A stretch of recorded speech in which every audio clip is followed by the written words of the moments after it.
Hi, my name's Seth Alvo, and I've been working in the field of car audio and mobile electronics for over 8 years. I've installed everything from navigation systems to full car stereo systems, remote starters, alarms, and beyond. To learn more, visit our website at www.movingon.com.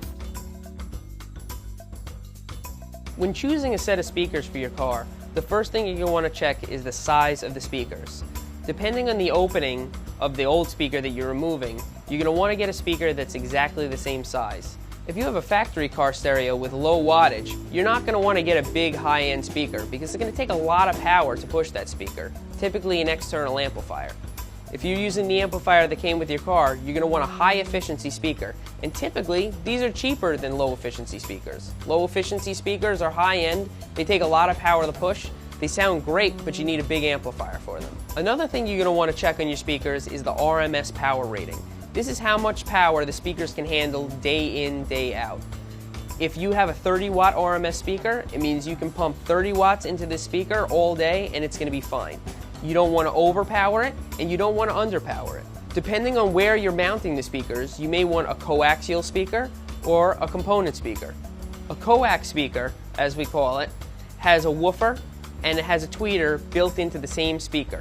Typically, the woofer makes up the main part of the speaker, and the tweeter will poke through the middle. These are great because they play all the frequencies that your stereo can output very efficiently, all in one small package. Ideally, you're going to want to install component speakers, specifically in the front of your car. Component speakers have separate drivers, a woofer in the door and a tweeter up on your dashboard.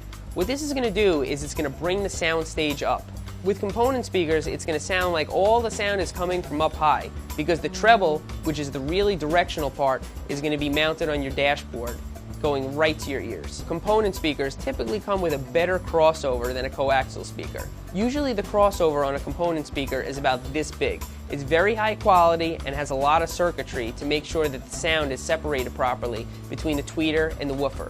In a coaxial speaker, usually the crossover is nothing more than a small capacitor about this big that's mounted to the speaker. They sound pretty good, but nowhere near as good as component speakers. Component speakers are going to give you much better imaging and much better sound.